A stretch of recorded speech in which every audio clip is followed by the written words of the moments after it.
하나님의 말씀은 에베소서 4장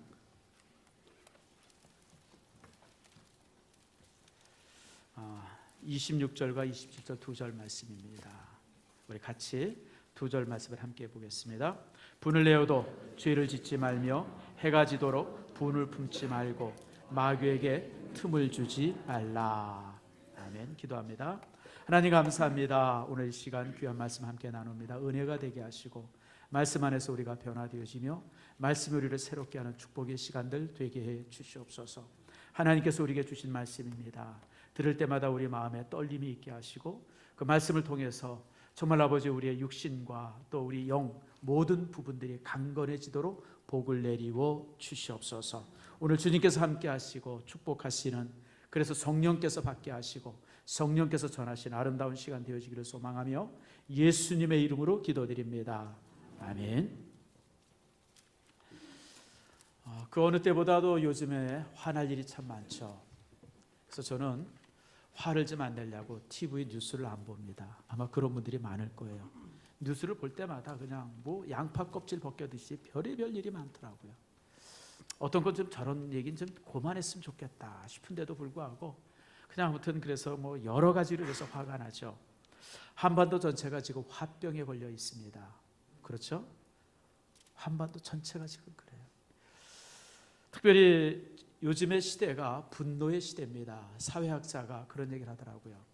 지금 이제 21세기는 분노의 시대고 그 분노가 이제 세상의 모든 것을 움직이는 그런 어떤 그 힘이 된다. 그런 얘기를 해요.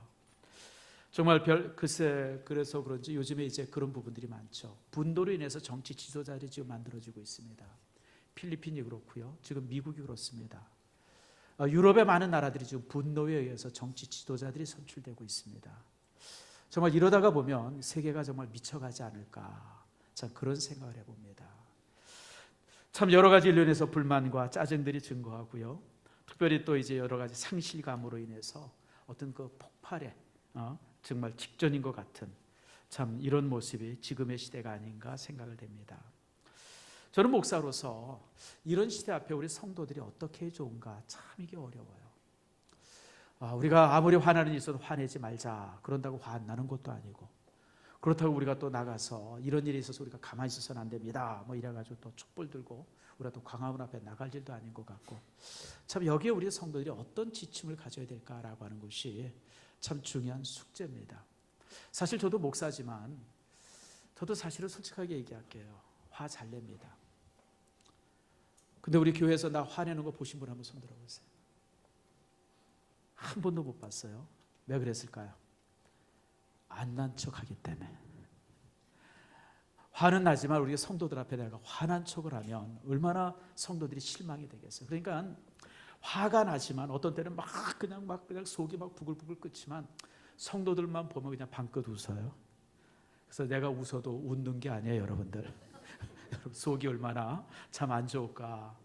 왜냐하면 참 목사인 내가 성도들 앞에 분노한 모습을 보인다고 하는 것이 얼마나 부끄러워요. 그러니까 저도 무진장 많이 참아요. 아마 저도 이 다음에 이제 한번 가슴을 한번 열어보면 썩은 게 많을 것 같아요. 많이 참아서. 아마 이 문제는 내 문제가 아니라 여러분들도 똑같아요. 우리 교회 장로님들도 마찬가지 아니에요? 장로가 되니까 참 무조건 참아야 된다고 싶으니까 힘들고, 뭐 안수 집사나 권사님들도 동일하죠. 많은 부분들 속에 참고 살다가 자, 그럼 무조건 참는 것이 신앙적인가? 이것도 참 우리가 한번 고민해 볼 부분이 있어요.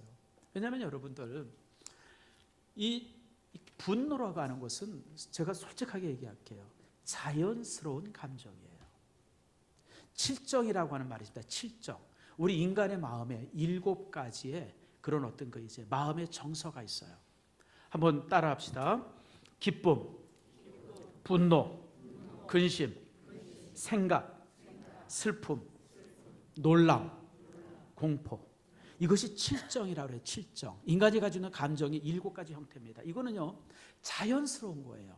이게 이상한 게 아니고 별난 게 아닙니다.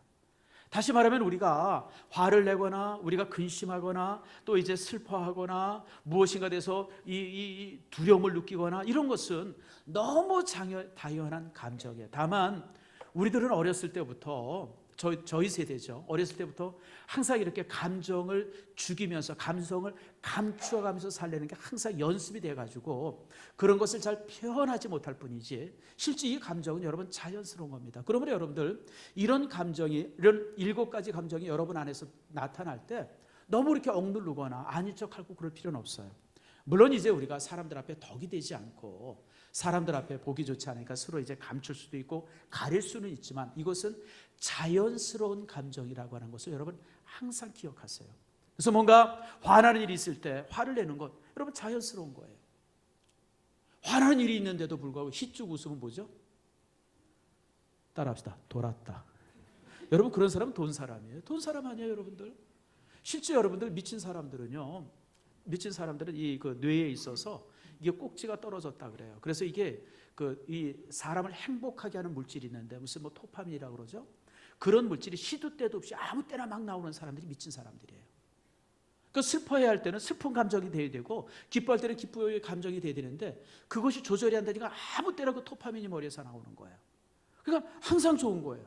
누가 죽어도 좋고 뭐 누가 그냥 잘못돼도 좋고 이거는 사실 정상적 감정이 아니죠. 그래서 여러분 이런 희로의 나락에 관한 7가지의 감정들은 자연스러운 감정이다라고 하는 걸 기억하세요. 자, 오늘 본문의 말씀 봅시다. 오늘 26절인데 따라하세요. 분을 내어도. 여러분 분이 날 수가 있어요. 분을 내어도라고 하는 얘기는 분노는 화는 얼마든지 낼 수 있다라고 하는 것이 오늘 성경에 주신 말씀입니다. 다만 이제 문제는 뭐냐? 이 분노를 어떻게 내야 하고 어떻게 관리하느냐가 우리에게 문제가 되어져요. 여러분 성경에 보면 뭔가 분노한 일에 있어서 이것을 잘 관리한 사람들은요, 여러분 그런 사람들은 좋은 사회를 만들고요, 자신을 훨씬 더 이렇게 긍정적으로 발전시키고 이래요. 여러분 이 분노의 긍정적인 면이 굉장히 많습니다. 그래서 뭔가 이 분노함으로 인해 가지고 자기가 변화되어지고 새로워지고 주변을 바꾸고 이런 일들이 참 많습니다. 반면에 이 분노를 잘못 관리하면요, 이 잘못된 분노들이죠. 이런 잘못된 분노들은 오래된 우정을 깨버리고요, 가정을 파괴시키고 사람에게 폭력을 행사하게 되고요, 그리고 서로 간에 어떤 원수를 만들게 됩니다. 그래서 분노라고 하는 것은 자연스러운 감정인데 그것을 잘 관리하면 내 가정과 사회나 또 신앙 모든 부분들 속에서 굉장히 유익을 가져와요. 그러나 이것을 보통 대부분의 사람들이 사실 잘못 관리하는데 이게 잘못 관리하게 되어지면 망합니다. 예를 들면 가인 같은 사람 보세요. 제사를 드렸는데, 예배를 드렸는데 하나님께서 아벨의 제사, 동생 아벨의 제사를 받으시고 가인의 제사를 받지 않는 거예요. 분노했어요. 아니 하나님이 이러실 수 있나? 아니 내가 뭘 헛됐다고. 그리고 그 분노를 누구에게 표출시켜요? 동생에게 표출시키잖아요. 잘못은 누가 했는데? 잘못은 지가 했는데 자기가 잘못해냈고 분노의 대상을 동생에게. 사실 우리가 겪는 수없이 많은 분노가 이거예요. 실제 내가 잘못해서 내가 실수해서 뭔가 문제가 생겼는데 항상 그것의 폭발을 항상 다른 사람에게 폭발해요. 엄마에게 폭발하든지 아버지에게 하든지. 뭐 요즘 아들놈들 중에 그런 놈들이 있죠. 나한테 뭐 해준 게 있어요? 그냥 아니 생명을 줬는데, 지금까지 키워줬는데. 그러니까 이게 뭐냐면 뭐 해준 거예요라고 하는 게 아니라 뭔가 분노가 있는데 그 분노를 지금 아버지 앞에 푸는 거예요. 부모님한테 푸는 거예요. 이런 아이들이 있어요. 가인은 자신의 분노를 누구한테 푸냐면 동생한테 풀었어요. 그래서 여러분 동생을 저 뜰로 불러내고 그래서 뜰에서 돌로 쳐 죽입니다. 이게 분노를 잘못 관리하는 거예요. 여러분 분노라고 하는 것이 자연스러운 감정인데요, 그것을 잘못 관리하게 되면 이처럼 엄청난 죄를 지어요. 여러분 모세도 마찬가지잖아요. 모세는 참 이게 분노를 많이 하는 사람이에요. 하루는 저가 이제 이렇게 뭔가 이렇게 이 작업을 하고 무슨 이렇게 감독을 하다가 뭔가 하나 잘못된 사람을 봤어요. 그러니까 때려 죽입니다. 그냥 때려 죽여가지고 아차 싶어가지고 어디다 묻어버리면 이 모래구덩이에다 묻어버렸어요. 여러분 모세는 무서운 사람이에요. 그런 일들이 출애굽기서 여러 군데 기록이 됩니다. 한 번은 모세가 하나님의 말씀대로 이제 호렙산에 올라가서 십계명을 받고 금식하고 40일 동안 있으면서 하나님께서 돌판 2개를 이제 이렇게 십계명을 새겨서 줬어요. 그래서 모세가 가지고 내려옵니다. 내려서 딱 보니까 이게 과관이에요. 과관. 백성들이 모세가 40일 동안 안 내려오니까 그냥 금부치를 먹어가지고 우상을 만들어가지고 그거에 자기들을 구원한 신이라고 막 춤을 추고 그러는 거예요. 그러니까 모세가 화가 나가지고 이 십계명을 던져가지고 그냥 깨버렸어요. 여러분, 던질 게 따로 있지 어떻게 십계명을 던져요? 제가 전에 한번 어떤 목사님이 쓴 글을 하나 읽었어요. 개척교회 할 때, 그 개척교회 때 얘기해요. 개척교회 때 힘든 일들이 얼마나 많아요, 여러분들. 나는 우리 교회에서 저와 함께 개척교회를 함께 하신 분들은 내가 평생 제가 함께 할 겁니다. 왜냐하면 그때가 너무너무 힘들고요. 그런 자리에 함께 했던 사람들은 여러분 동지, 피를 나눈 동지들입니다. 근데 이제 이분이 이제 개척교회를 했는데 그 개척교회를 하는데 얼마나 힘들겠어요. 그러니까 아내가 막 짜증을 내는 거예요. 같이 청소를 하는데 뭐 성도가 있어야 뭐 교회 청소를 하죠. 둘이서 이제 토요일날 막 청소를 하는데 닦고 쓸고 막 이제 아내는 이제 강대상을 걸레로 닦고 있고 이제 목사님은 이제 뭐 이제 이렇게 이 좌석들이 이제 이렇게 닦고 있는데 아내가 막 짜증 섞여서 얘기하니까 그냥 이 목사님 화가 버럭 나가지고 옆에 있는 걸 들고 던졌어요. 던지고 보니까 성경을 던졌어요. 근데 이 성경이 어디 가서 없네. 십자가에 딱 맞아 버렸네. 그래가지고 그분이 너무 많이 회개했다고. 화가 나면 배는 게 없어요. 모세가 그랬어요. 모세가 화가 나면 배는 게 없는 사람이에요. 뭐 그뿐만이 아니죠. 또 하나님께서 이제 물을 내게 하려고 반석을 이렇게 가리키라 그랬는데 화가 나니까 그냥 그걸 가지고 반석을 내리쳤어요. 그냥. 그 바람에 사실 모세는 가나안 땅에 못 들어갑니다. 건강했음에도 불구하고 충분히 들어갈 수 있었음에도 불구하고 멀리서 보이는 가나안 땅을 바라만 보고 느보산에서 죽습니다. 여러분, 분노는요 누구나 일 수 있어요. 그러나 이 분노를 이렇게 잘못 관리하면 신앙도 망치고 삶도 망칩니다. 그래서 분노는 잘 관리해야 돼요. 반면에 또 성경에 보면 전혀 다르게 분노를 관리하는 사람들이 있어요. 여러분 구약 성경 보세요. 구약 성경에 보면 특별히 선지자들이 얼마나 많이 분노합니까? 누구에 대해서? 왕에 대해서, 지도자에 대해서. 뭐 엘리야, 뭐 엘리사는 말할 것도 없고요. 여러분 이사야 같은 선지자는 그 이제 그 왕이나 대신들에 의해 가지고 정책이 잘못된 애굽에 무슨 사신을 보내고 막 이런 모습 보면서 이사야가 얼마나 그들을 향해서 분노하는지 몰라요. 에레미야도 말할 수 없었고요. 에레미야는 시디기야라든 이런 왕들을 많이 그냥 면전에다 대고 야단을 쳤어요. 분노하면서. 그래가지고 사실 에레미야가 붙잡혀서 감옥에 갇히고 그냥 땅굴에 갇히고 사실 여러분 선지자들은요 일종의 분노의 사람입니다. 여러분 성경을 읽어보세요. 선지서는 분노의 서신들이에요. 분노의 서신들. 왜냐하면 타락하고 하나님을 떠나고 우상 숭배하고 죄되고 사회의 공의가 사라지고 하나님의 거룩함이 무너진 이런 모습 앞에 선지자들은 견딜 수가 없었던 거예요. 그래서 여러분 선지서를 읽어보면 하나님의 분노를 보게 되어져요. 여러분 예수님이 우리는 인자하시고 사랑이 많다라고 생각하죠? 예수님도 여러분 얼마나 많이 분노하셨어요? 여러분 성경 보세요. 예수님은 많이 분노하신 분입니다. 한 번은 예수님께서 예루살렘 성전에 들어가셨어요. 성전에 들어갔더니 성전뜰에서 장사하고 난리가 났어요. 그냥 이 제사 드려야 할 장소인데 그 제사 드려야 할 장소에 그냥 온갖 장사꾼들이 가득했어요. 그런데 예수님이 어떻게 하셨어요? 노끈을 가지고 채찍을 만들어서 그냥 막 그들을 내리치고요. 상을 뒤에 엎어버리고요. 진짜 어떻게 생각하면 그냥 주님께서 그 성난사자처럼 그냥 거기서 그러셨어요. 거기 있는 사람을 다 쫓아낸 거예요. 여러분 주님은요 분노할 때 무서운 사람이에요. 그것뿐만이 아니죠. 여러분 그 당시 종교인들이 백성들을 얼마나 괴롭혔습니까? 지들은 그냥 아주 편안하게 살면서 백성들에게는 그냥 수백 가지 계율을 만들어가지고 숨도 못 쉬게 만들었어요. 그래서 예수님이 그들 향해서 뭐라고 야단쳤어요? 이 독사의 새끼들아. 조금 제가 발음을 세게 했어요. 원래 성경은 독사의 자식이라고 돼 있지만 원래 의미는 독사의 새끼입니다. 그 당시 있었던 욕 중에서 제일 무서운 욕이에요. 여러분 예수님은요 타락한 종교인들에서 참을 수가 없었어요. 그들을 향해서 얼마나 무섭게 혹독하게 욕을 했는지 몰라요. 그래서 저는요 욕은 죄가 아니다고 생각해요. 여러분 도둑놈 보고 도둑놈이라고 그래야지 도둑 사람이라고 그러면 되겠어요? 안 되겠어요? 그렇다고 여러분도 욕 달고 살려는 게 아니에요. 주님도 여러분 정말 참을 수 없을 때는 그렇게 욕을 하셨어요. 물론 또 이제 산상수훈에 보면 나가라는 자마다 심판을 받겠다 그런 말씀도 있어요. 욕을 하지 말아야 되지만 주님께서 분노를 그렇게 하셨다는 거예요. 여러분, 예수님께서 또 이제 이렇게 안식일 날 병든 자가 있어서 고치려고 했더니 바리새인들이 못 고치게 하는 거예요. 안식일 날 왜 일하냐고. 그랬더니 그들을 향해서 분노하시면서 여러분 안식일에 병자를 고쳐주신 장면이 있습니다. 한 번은 주님이 쉬고 있는데 제자들이 예수님을 보호한답시고 와서 이제 예수님한테 축복 기도를 받으려고 애들이 몰려오는데 그걸 못 오게 막 막은 거예요. 그랬더니 예수님이 제자들에게 또 화를 내십니다. 막 화를 내시면서 아이들이 내게 오는 것을 막지 말아라. 니들이 저 애들 같지 않으면 천국에 못 간다. 니들보다 훨씬 난 사람이 지금 저 애들이다. 그러면서 분노하신 장면들이 있어요. 여러분, 분노는 누구나 할 수 있어요. 그런데 여러분, 예수님의 분노는요 하나님의 의를 이루고요 하나님의 영광을 이루었잖아요. 여러분, 이사야야 에레미야의 분노는 나라를 바로 세웠어요. 여러분, 또 사도 바울의 분노도 있어요. 사도 바울이 여러분 아덴에 가서 보니까 그 온 성에 우상이 가득한 것을 보고 마음에 분노하여.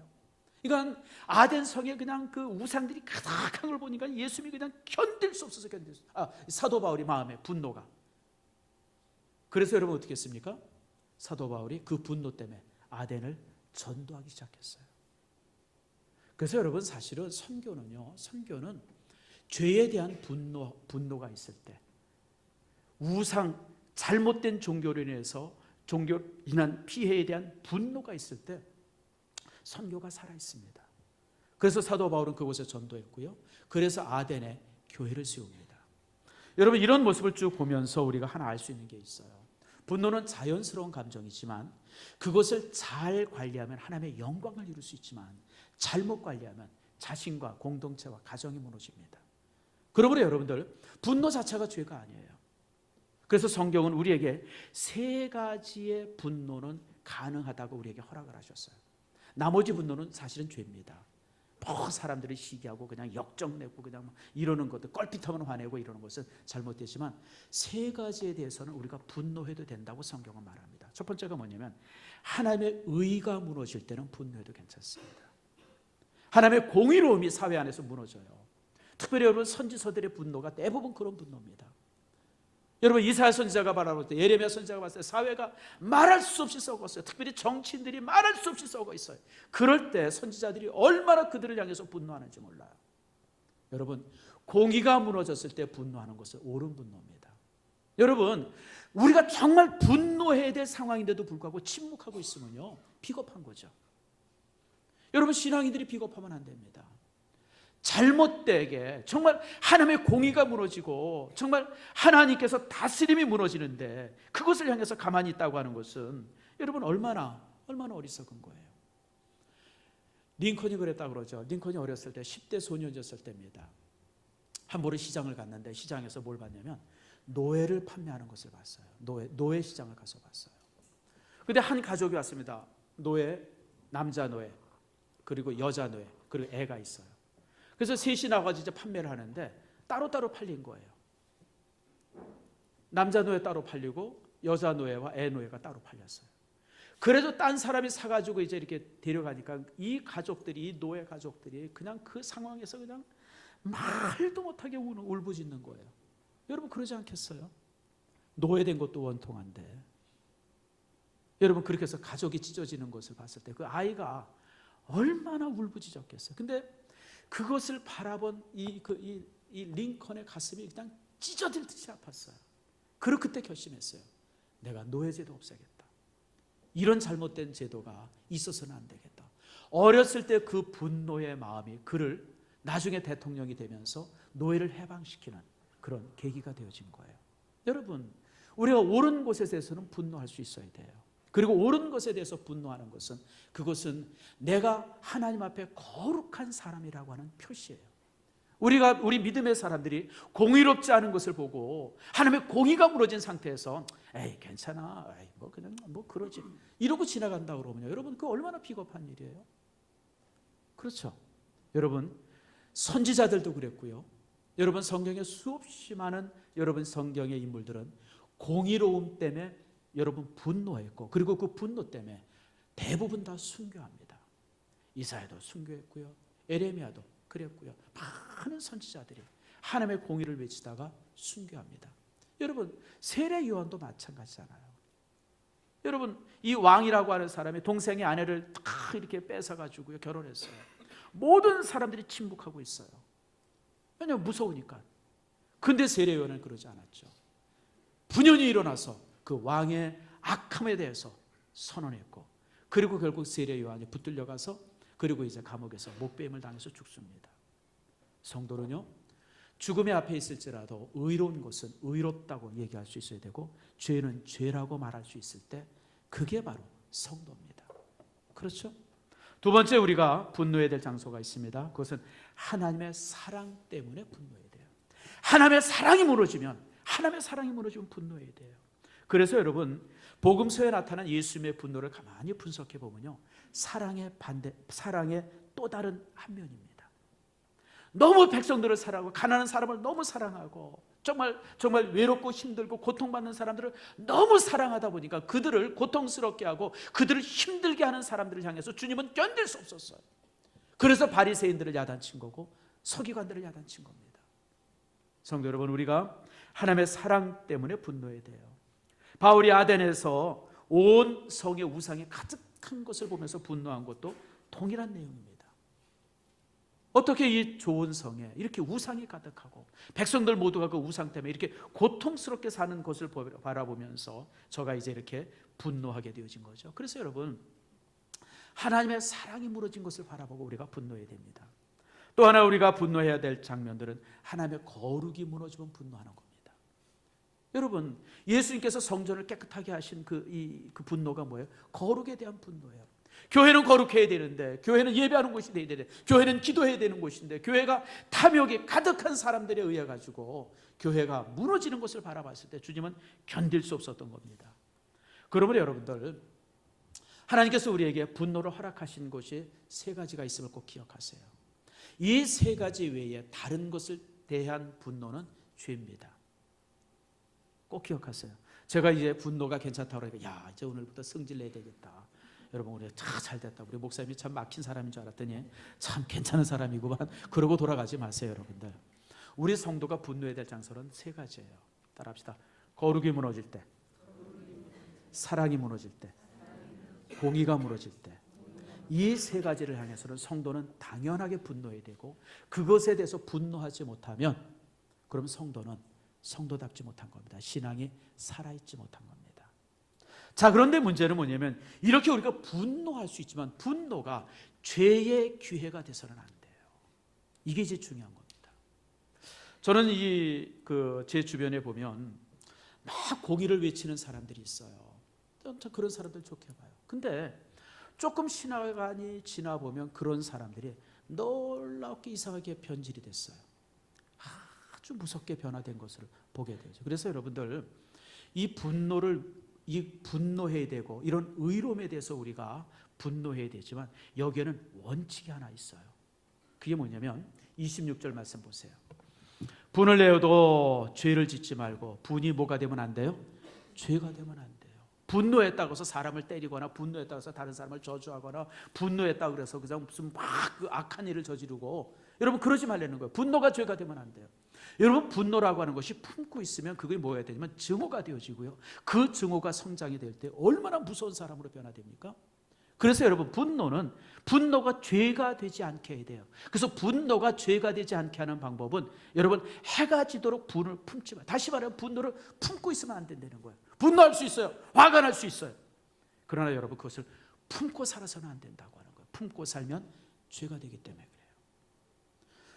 기독교 역사를 보면 이 교회가 이런 것에 대해서 실수한 적이 많습니다. 제가 가끔 얘기하지만 우리 기독교 역사에 가장 암흑의 시대가 있어요. 세상의 어떤 문화서적이나 이런 걸로 보면 암흑의 시대가 중세시대라 그래요. 한 4세기부터 시작해서 한 11세기, 그때까지가 암흑의 시대라고 얘기해요. 그때가 문화적인 암흑의 시대일 수는 있지만 교회의 암흑 시대는 12세기부터 한 15세기까지 한 300~400년이 교회의 암흑 시대입니다. 왜 그 시대가 암흑 시대냐면 그 시대에 십자군 운동과 종교 재판이 있었던 시대예요. 십자군 운동의 처음에 시작은 참 괜찮았습니다. 성도들이 예수 믿는 사람이 예루살렘에 성지순례를 가는데 항상 모슬렘들에 의해 가지고 핍박을 받으니까 모슬렘들에서 핍박받지 않고 무사히 성지순례할 수 있도록 돕자. 그게 십자군 운동의 시작이에요. 좋아요, 나빠요?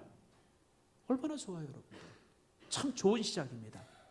그래서 이제 돕자, 그러다 보니까 군인을 모으자, 군대를 파병하자, 모슬렘들이 대항하면 죽여라, 뭐 이래가지고요 7차에 거쳤던 십자군 운동이 얼마나 잔인하게 진행이 됐는지 모릅니다. 사실 그 이전과 십자군 운동 전까지만 해도요 모슬렘과 기독교는 그렇게 서로 갈등하고 살지 않았습니다.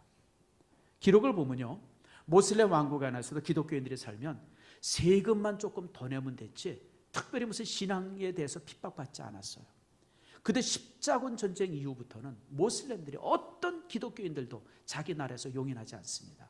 다 그래서 그때부터 죽임당하고 그때부터 쫓겨나고 그때부터 그랬어요. 여러분 십자군 운동은요 사실은 사단적입니다. 종교 재판도 마찬가지였었어요. 교회 안에 교회를 거룩하게 지키기 위해서 교회가 이제 권징이 있습니다. 여러분 우리 총회의 헌법에도 보면 권징이라는 게 있어요. 권징, 권하고 또 이제 이렇게 징계하고 이게 권징입니다. 그래서 권징에는 벌들이 몇 가지가 있어요. 아주 잘못하면 수찬 정지, 다시 말해 성찬식에 참여하지 못하게 하고, 또 이제 무슨 뭐 이렇게 그 직분을 이렇게 빼앗고 면직이죠. 그리고 가장 무서운 벌이 뭐냐면 출교입니다. 교회에서 쫓아내요. 고린도전서 1장에 고린도전서에 나오는 말이죠. 거기 보면 패역한 사람이 있었을 때 사도 바울이 뭐라 그래요? 그런 사람을 너희 회에서 쫓아내라. 어떻게 그런 사람들과 같이 예배할 수 있느냐? 교회에서 쫓아내는 겁니다. 그래서 출교가 가장 무서운 벌이에요. 근데 여러분 12세기 13세기부터 무슨 그 종교 재판하면서 가장 무서운 그런 어떤 벌이 뭐냐면 화형이에요. 수만 명의 화형을 당합니다. 여러분 잘 아는 것처럼 잔다르크도 종교 재판에서 유죄 판결을 받고 화형당한 겁니다. 그리고 여러분 그런 사람들의 죄를 캐묻기 위해서 수도원 지하실이 대부분 이제 신문실이에요. 고문실이에요. 거기서 고문하는데 그 고문이 이루 말할 수 없이 잔혹하게 되어져요. 손톱 발톱 뻗는 거는 이건 고문도 아니고요. 나는 실제 가서 보지 못했어요. 제가 이제 내년에 우리 교회에서 성지순례를 가면서 이제 수도원을 들어볼 일이 있으면 제가 꼭 가서 보려고 그러는데요. 지금 가지고 있는 고문의 도구는 도구도 아니라 그래요. 얼마나 잔인하게 고문을 해댔는지, 뭐 사람의 키를 누리고 뼈를 부러뜨리고 뭐 가죽 뭐 그냥 그 상상할 수 없는 잔인함이 그게 수도원 지하에서 있었어요. 이게 뭐냐면요, 죄를 품고 있으면 그 품은 죄가 뭐가 돼요? 미움이 되고 원한이 되어지고 그것이 여러분 증오가 되어져요. 점점 이게 사단화되기 시작합니다. 그래서 나중에는 어떻게 해볼 수 없는 악마적이 되어버려요. 오늘 본문의 말씀이 바로 그거예요. 죄를 품고 있으면 그 죄가 뭐가 된다? 마귀에게 틈을 주게 되어져요. 그래서 여러분 우리 성경에서 아무리 의분이라 할지라도 따라합시다. 해지기 전까지 다 풀어라. 우리 남편들 아내랑 아침에 말다툼하고 말 안 하고 3일 4일씩 가는 아주 옹졸한 그런 남편들 많죠. 내 얘기하는 거 아니에요. 나도 비슷하긴 한데 여러분 그거는 아니에요. 여러분들 아침에 화가 나서 막 말다툼했어도 저녁에 오면 따라합시다. 아무 일도 없었던 것처럼 그렇게 하려는 거예요. 여러분들 아무리 화가 나는 일이 있어도 화나는 일을 품고 살지 말라는 거예요. 빨리 풀려는 거예요. 왜냐하면 이것을 담고 있으면 그게 뭐가 돼요? 죄가 돼요. 죄가. 사단이 틈탑니다. 그것이 의분이라 할지라도 아무리 그것이 바른 분노라 할지라도 하나님의 사랑 때문에 하나님의 무너진 그 어떤 거룩함 때문에 또 하나님의 공의가 상실된 것 때문에 막 분노할 수 있어요. 그런데 그것을 품고 살게 되면 그게 이틀 지나고 3일 지나면 그것이 뭐가 되면 내 마음에 독이 돼요. 그리고 그렇게 되어질 때 사단이 틈탑니다. 그래서 여러분 우리가 의로운 것에 분될 수 있지만 그러나 그것을 품고 살아서는 안 돼요. 빨리 그것을 풀어야 됩니다. 그 푸는 방법이 무엇인가? 성경이 이제 몇 가지를 우리에게 말씀하는데 첫 번째가 뭐냐면 푸는 방법이 제일 첫 번째가 여러분들 기도하라라고 하는 거예요. 따라합시다. 하나님께 기도하라. 여러분 하나님께 풀어야 됩니다. 여러분 우리가 이 얘기할 때 나는 성격이 뒤끝이 없어. 뒤끝없는 사람이 어디 있어요, 여러분? 뒤끝없는 척하는 거지. 종종 우리 불신자들이 우리 보고 그래. 이 예수 믿는 사람들 아주 옹졸해가지고 한번 틀어지면 서로 막 화해를 못한다고. 우리 이 교회 안 다니는 사람들은 그냥 서로 싸웠다 술 한잔 탁 먹고 나면 다 푸는데. 근데 여러분 한번 솔직히 물어봅시다. 진짜 옛날 술 먹었을 때 우리 누가 옛날에 많이 먹었죠? 그 술 먹으면 풀어집니까? 술 먹으면 풀어지는 게 아니라 술 기운에 풀어진 척 하는 거예요, 여러분들. 서로 간에 한번 앙금이 생기면요, 그건 평생 갑니다.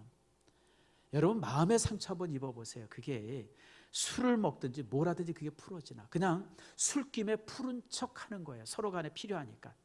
근데 우리 예수 믿는 사람들은 그런 척을 못 하잖아요. 풀면 푸는 거고 안 풀면 안 푸는 거지. 그래서 사실 여러분 그런 얘기를 하면 기죽지 마세요, 여러분들. 그 내용이 뭔지 여러분 아세요? 그러니까 우리가 화가 나고 막 견딜 수 없으면 누구한테 풀어야 되냐면 사람한테 풀면 항상 그게 죄가 되어져. 서로 간에 상처가 됩니다. 막 얘기한 나도 상처가 되지만 그 얘기를 받은 사람은 더 큰 상처가 되죠. 그래서 톨스토이가 그런 얘기를 해요. 화를 내면 주위 사람도 상처를 받지만 자신이 더 큰 상처를 입는다. 진짜 그렇습니다. 이게 공일할지라도 화를 내면. 그래서 여러분들 우리가 하나님께 풀어야 돼요. 시편에 보면 저주의 시편이 있습니다. 다른 사람을 저주하는 시편이 있어요. 그 내가 지금 말로 아주 쉽게 번역을 하면 이런 내용입니다. 하나님, 그놈의 나를 힘들게 하고 어렵게 하니까 하나님 가다가 길거리에서 마차에 쳐 죽게 해주세요. 아들은 자동차에 쳐 죽고요. 아내들은 어디 가가지고 그냥 뭐 급살 맞아 죽든지. 그런 내용이 시편에 있어요, 여러분들. 한 15편 정도 돼요. 오늘 집에 가서 여러분들 시편 이제 58편 한번 읽어보세요. 그게 58편이 대표적인 시편 중에 하나예요. 하나님 그냥 그냥 쓰러지기는 달팽이처럼 쓰러지게 하시고 뭐 이런 내용들. 이게 저주의 시편이에요. 이 저주의 시편이 뭐냐면 하나님 앞에 기도로 그 원통함을 푸는 거예요. 왜냐하면 사람한테 풀면 나도 상처받고 상대방도 상처받기 때문에 사람한테는 풀지 못하고 누구한테? 하나님 앞에 가서 푸는 거예요. 기도하는 게. 근데 여러분 로마서 12장 19절 말씀에 이렇게 말합니다. 내 사랑하는 자들아 너희가 친히 원수 갚지 말고. 따라합시다. 친히 원수 갚지 말고. 무슨 얘기냐면 내가 누가 밉다 누가 싫다 누구한테 화가 났다고 해서 그 사람한테 원수 갚으면 이 상처가 말도 못하고요. 이게 서로 간에 정말 떼어낼 수 없는 그 앙금들이 만들어지는 겁니다. 그래서 여러분 사람들에게 화풀이하지 말라고 하는 것이 로마서 12장 19절에 있는 말씀이에요. 친히 원수 갚지 마라. 그리고 하나님께 진노하심을 맡겨라. 하나님께 진노하심을 맡기는 게 뭐죠? 그게 바로 기도입니다. 하나님, 누가 너무 싫어요. 누가 나를 너무 힘들게 하고 나를 괴롭혀요. 하나님이 책임져 주세요. 하나님이 벌을 주든지 말든지. 근데 그렇게 하나님 앞에 맡기면 뭐냐면 그 원수에 내가 숯불을 쌓아 놓은 것과 같다. 그래요. 숯불. 불덩어리를 그 사람 머리에 딱 얹어 놓는 거예요. 불덩어리를. 그러니까 여러분 우리가 어떤 문제를 가지고 어떤 일이 있을 때 뭐 가서 그냥 데모하고 욕하고 막 증오하고 그러지 말고 하나님 앞에 기도하면 따라합니다. 하나님이 심판하신다. 아멘 하십니까? 여러분 이번 이 일도 마찬가지예요. 나는 이 일을 지금 하나님이 심판하고 있음을 봐요. 하나님이 심판하지 않으면 이 일이 어떻게 이렇게 밝혀지겠어요? 처음엔 아주 작은 것부터 시작했잖아요. 정말 아무것도 아닌 일. 나는 그게 뭔 일인지도 몰랐어요. 뭔 일인지 몰랐어요. 누가 뭐 부정 입학했다. 여러분 솔직히 얘기해 봅시다. 뭐 대학에 부정 입학하는 사람이 한두 사람입니까? 얼마나 많아요, 여러분들. 1년에 수천 명, 수만 명 될 거예요. 근데 여러분 무슨 부정 입학, 누가 그런가 보다. 권력 있으니까 그럴 수도 있겠다. 아무것도 아닌 일이었던 건데 이게 점점 커지더니 여러분 이렇게 돼버렸어요. 하나님의 심판입니다. 여러분 하나님께서 역사를 가만히 보세요. 악하고 더러운 사람들을 하나님께서 그냥 놔두신 적이 있습니까? 그러므로 여러분 제일 어리석은 것은 성도가 이 손에 피 묻히는 게 가장 어리석은 거예요. 따라합시다. 내 손에 피 묻히지 말고 하나님께 맡기자. 그게 성도의 태도입니다. 내가 왜 내 손에 피를 묻혀요, 여러분들? 피 묻히면 이미 나도 똑같이 죄인 되는데. 제가 항상 얘기하잖아요, 여러분들. 악마와 싸워서 이기려면 누구보다 악해야 돼요? 여러분, 악마보다 악해야 돼요. 그래야 악마와 싸워서 이기죠. 여러분, 이건 아주 당연한 원리예요. 요즘에 권투 경기를 한다든지 무슨 뭐 야구 경기를 한다든지 배구 경기를 한다든지 여러분 무슨 UFC인가 뭐 요즘 그런 거 있잖아요. 가 보세요, 여러분들. 힘센 사람이 실력이 난 사람이 이기지 실력 없는 사람이 이기는 거 보셨어요? 다시 말하면 악마와 싸워서 이기려면 내가 악마보다 더 악해야 돼요. 그래서 저는 악마와 안 싸웁니다, 여러분들. 내가 그렇게 잔인해지면 안 되잖아요. 악마같이 덤비는 사람이 있으면 그 사람이랑 싸워서 내가 그냥 그 악마보다 더 악해지려고 그러면요, 여러분, 그러면 안 돼요. 그러면 신앙이 뭐고 다 버리는 겁니다. 그럴 때는 우리가 어떻게 해야 돼요? 기도해야 돼요. 하나님께 맡겨야 돼요. 하나님의 심판이 그를 이기도록 해야지. 왜 여러분들 우리 성도가 그냥 이런 이 죄 속에서 말이면 더 죄인되고 더 악해지고 더 추해지고, 여러분 왜 그런 사람이 되겠어요? 저는 그래서 여러분들에게 제발 부탁이에요. 손에 피 묻히지 마세요. 하나님께 맡기고 기도하세요. 그분이, 하나님이 그 악한 사람 머리 위에 지금 숯불을 놓고 있게 그렇게 하세요. 또 하나는 있습니다. 빌립보서 4장 4절 말씀인데 따라합시다. 주 안에서 항상 기뻐해라. 여러분, 그럼에도 불구하고 항상 여러분들의 마음을 하나님의 기쁨으로 채우세요. 그래야 화와 그래야 증오를 이길 수 있습니다. 항상 주 안에서 모든 일마다 기뻐하고. 그리고 빌립보서 4장 5절 말씀입니다. 참 좋은 말씀이에요. 주 안에서 항상 기뻐하라라고 말씀하면서 4장 5절에 이렇게 말합니다. 너희 관용을 따라하세요. 너희 관용을 모든 사람에게 알게 하라. 주가 가까우니라. 자, 이거 찾아서 밑줄을 그냥 아주 진하게 고두세요. 여러분, 빌립보서 4장 5절입니다. 관용을 모든 사람에게 알게 하세요. 관용이라고 하는 것이 뭡니까?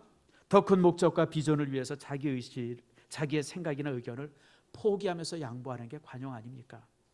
상대방이 나를 어떻게 대하든지 상관없이 그에게 부드럽게 대하는 자세가 관용이에요. 상대방의 허물과 약점을 알고도 그것을 덮고 용서하는 자세가 관용입니다. 상대방이 잘못됐어요. 참 문제가 많은 사람이 죄가 있어요.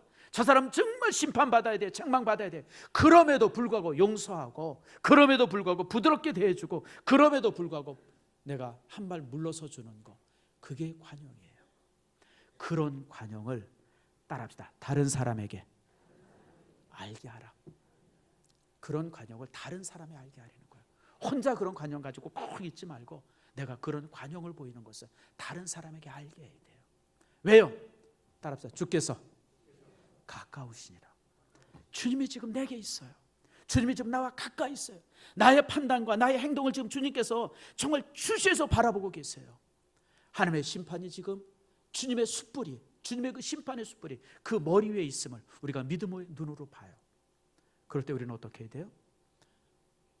여러분, 주 안에서 기뻐하고 그리고 관용하는 거예요. 그리고 하나님의 심판이 그들에게 임하는 것을 우리가 바라보고 확인하는 겁니다. 말씀을 맺습니다. 힘들죠? 신문도 보기 싫고 뉴스도 듣기 싫어요. 더더욱 싫은 것은 그냥 하도 파헤치는 사람들이 난 더더욱 싫어요. 솔직히 얘기해 봅시다. 대통령은 사생활 없어요. 뭐 그렇게 파헤쳐요. 뭐 받았다 어쨌다 그냥 뭐 별별 상상을 다 하게 만들고. 나는 그런 매스컴은 더 싫어요. 지킬 것 좀 지켜줬으면 좋겠는데 아무리 싫어도 지킬 것 좀 지켜줘야 되잖아요. 그리고 하나님이 이렇게 심판하고 있으면 주의 심판 앞에 가만히 맡겨. 이게 무슨 기회다 싶어가지고 그냥 어떻게든 끌어내려가지고 지가 뭐 좀 해보려고 그냥 막 발버둥 치는 다른 정치인들은 더 역겨워요. 솔직하게. 이건 제 개인적인 생각이에요. 여러분 다르게 생각해도 괜찮아요. 근데 이런 상황 앞에서 오늘 성경은 우리에게 말합니다. 화가 나더라도 어떻게 해요? 품지 말아라. 화가 나면 하나님께 기도해라. 너무 단순하죠. 쉽고. 그리고 내 마음을 기쁨으로 채우고. 그럼에도 불구하고 우리 믿음의 사람들은 관용을 보여라. 그리고 관용을 다른 사람이 알게 해라. 그것이 이렇게 이 분노의 시대에, 화가 다스리는 이 시대에 우리가 살아갈 수 있는 삶의 방법입니다. 성도 여러분, 이때가 가장 어둡고 힘든 때가 왔어요. 아마 우리나라 역사상 이렇게 정말 힘들었던 때가 없은 것 같아요. 진리가 그냥 죽어있는 이때에 여러분들이 이 시대의 진정한 빛이 되고 여러분들의 말, 행동 하나하나가 이 시대에 참된 소금이 되어져서 여러분들이 모든 데 있어서 표준이 되고 기준이 될 수 있는 축복이 있기를 축원합니다.